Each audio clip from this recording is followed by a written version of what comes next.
الحمد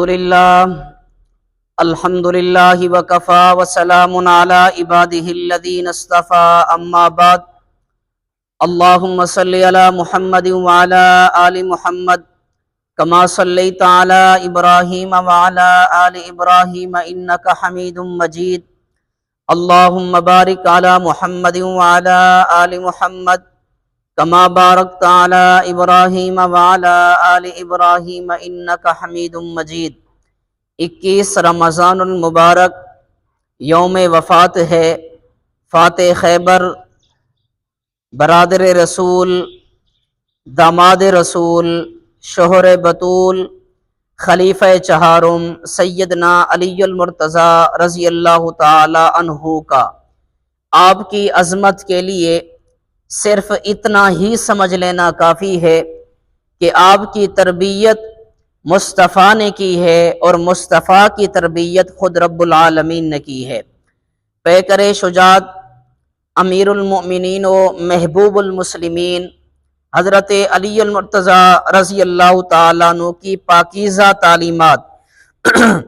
حضرت علی المرتضیٰ رضی اللہ تعالیٰ عنہ اپنے ایک مکتوب میں فرماتے ہیں، جو شرح نہج البلاغہ میں مکتوب نمبر 6 موجود ہے، فرماتے ہیں کہ میری بیعت ان لوگوں نے کی ہے جنہوں نے حضرت ابو بکر و عمر اور عثمان رضی اللہ عنہم کی بیعت کی تھی۔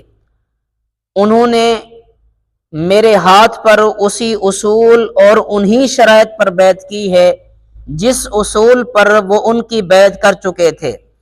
پس اب کسی موجود شخص کو نظر ثانی کا اختیار نہیں اور غیر موجود کو رد کرنے کا اختیار نہیں، اور شورا کا حق صرف مہاجرین و انصار کو ہے۔ اگر نبی پاک صلی اللہ علیہ وآلہ وسلم کے مہاجرین و انصار کسی پر اتفاق کر لیں اور اسے وہ اپنا امام و خلیفہ بنا لیں تو اللہ کی رضا و خوشنودی اسی میں سمجھی جائے گی۔ اب جو شخص مہاجرین و انصار کے انتخاب پر اعتراض کرتے ہوئے یا اپنا نیا نظریہ اور بدعت کو اختیار کرتے ہوئے ان سے الگ ہو جائے تو اسے وہ سب اسی طرف یعنی مہاجرین و انصار کے انتخاب کی طرف واپس لائیں گے جدھر سے وہ الگ ہوا تھا۔ اگر وہ مہاجرین و انصار کے راستے پر آنے سے انکار کریں تو اس سے لڑیں، کیونکہ وہ مومنین کے راستہ یعنی مہاجرین و انصار کے راستے سے ہٹ کر دوسرے راستے پر چل پڑا ہے، اور جدھر وہ پھر گیا ہے اللہ تعالیٰ بھی اسے ادھر ہی پھیر دیں گے۔ اس مکتوب گرامی سے چند باتیں واضح ہوتی ہیں۔ نمبر 1، حضرت علی المرتضیٰ رضی اللہ تعالی عنہ کی نظر میں پہلے 3 خلفاء کی خلافتیں اسی طرح سچی تھیں جس طرح ان کی اپنی خلافت سچی تھی۔ نمبر 2، حضرت علی المرتضیٰ رضی اللہ تعالی عنہ کے نزدیک خلافت کا معاملہ شورائی ہے، جیسا کہ قرآن شریف میں ہے وَأَمْرُهُمْ شُورَى بَيْنَهُمْ۔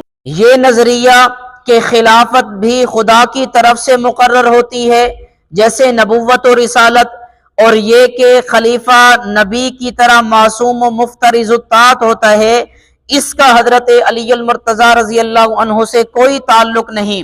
نمبر 3، مہاجرین و انصار کے انتخاب میں ہی خدا کی رضا ہوتی ہے۔ یہ حضرات جس کو خلیفہ بنا لیں وہ خدا کا پسندیدہ ہوتا ہے اور اس سے اعراض کرنے والا بدعتی ہوتا ہے۔ نمبر 4، مہاجرین و انصار کا راستہ سبیل المؤمنین یعنی ایمان والوں کا راستہ ہے، جو اس سے پھر جاتا ہے وہ قتال کا مستحق ہوتا ہے۔ نمبر 5، قرآن شریف کے مطابق سبیل المؤمنین سے پھرنے والے کا ٹھکانہ جہنم ہے۔ اس سے معلوم ہوا کہ ہمیں مہاجرین و انصار کے راستے پر ہی چلنا چاہیے، کیونکہ یہی سبیل المؤمنین ہے، یہی ایمان والوں کا راستہ ہے۔ اللہ تعالیٰ سے دعا ہے اللہ تعالیٰ جب تک دنیا میں زندہ رکھے، جب تک یہ دنیا کی سانسیں چل رہی، اللہ تعالیٰ اصحاب رسول، آل رسول کی چوکیداری اور پہرے داری نصیب فرمائے۔ وآخر دعوانا ان الحمد للہ رب العالمین۔